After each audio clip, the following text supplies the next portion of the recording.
Yep. Hey everybody, what's going on? It's Dr. John Davidson with you from MASH Elite Performance.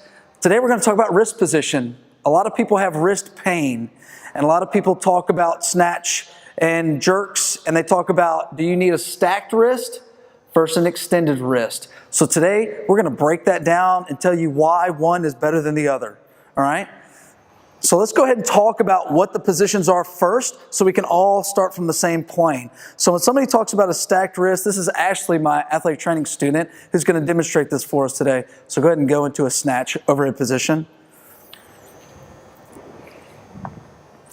So when we talk about, this is an extended wrist where the bar is actually behind versus a stacked position, which is neutral like that. A lot of people have wrist pain. You can go ahead and come down. A lot of people have and complain about wrist pain, and they want to blame the wrist extension from all of the pain. If you have a lot of wrist extension, use it. The proper position is extension. This is not the proper position. The reason is, this is a better position for your overhead stability. When the bar is behind your arms, you're able to stack your elbow, your wrist, and your shoulder over your spine versus a stacked position, which will either bring you further back. Typically, it will bring you further back or just put you in a much worse position. And honestly, you've got a little bone right here called the scaphoid. It has very poor blood supply. You can actually, I've actually seen people have pain because they are stacked so aggressively, all right? So let's show those positions again and then look more closely at elbow, wrist, hand position, and shoulder position. So when she goes back, I want you to go ahead and do an overhead squat and watch how everything changes with the extended wrist. So at the bottom of the position, her wrist is over elbow, over her shoulder, over her spine. Go ahead and stand up. Now stack it. Yeah, she really struggles with that. But what you notice, besides the fact that her whole body is shaking, is she's having to go further back. Do you feel like you're having to go further back to be able to stack it? Feels like my shoulder blades are about to pop out. Yeah. She said it feels like her shoulder blades are about to pop out. All right, go ahead and relax. Just the pain on your face makes me hurt watching that. All right, so if you have wrist position and you think you can't handle a full extended wrist, we're going to give you some options over here. I'll lay them out on the box, and we're going to show you how to use each of those. This is what I want to say first. If you have full wrist extension, naturally, like if you could just passively get there, and you start aggressively into Olympic weightlifting, I don't care if you have this much wrist extension or that much wrist extension. I don't care what it is. If you're not properly progressing, it doesn't matter where you are or what you do, you will have wrist pain. Hold on. You're going to have wrist pain. So what happens is when you have an extension wrist like this, and you're going, you have let's say your max is 40 kilos on a bar, and all of a sudden you go to 60, 80, 100, and you don't have the strength, you're going to end up with wrist pain. All right. So here are some options if you do have wrist pain to be able to support your wrist in the squat. So come on over here. So we'll go over this first couple things that people have that's very common. So these are just rogue wrist wraps. There's one.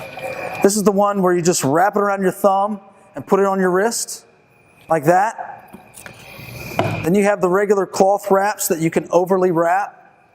Now when it comes to these, and I'll do this one, you're going to do it the same. When you wrap them, I like to have it somewhat across each joint. So if you see my wrist where it breaks here, it's over that. I like to have that support for me personally, and for some of my clients, it helps. Some people you can go right below and just give the bare minimum amount of support, and that makes them feel better. You have to figure out what works best for you. One of the other that I learned in athletic training, I actually figured this out when I worked in minor league baseball. We had some guys with some pretty bad wrist pain from sliding and things like that. This is it, guys. This is the money spot in the video. You will the joint is right here. You can see the bone right there. I won't go too deep into the anatomy. You just do one base strip all the way around the wrist, like that.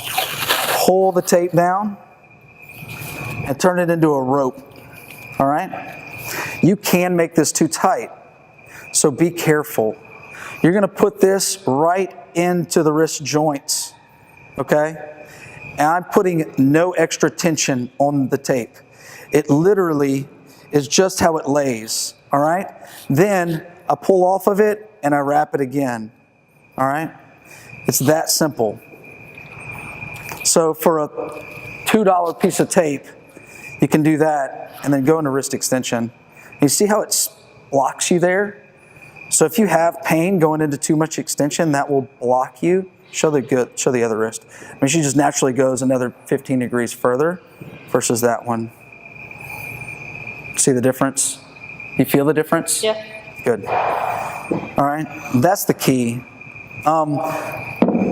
So what was the point of today?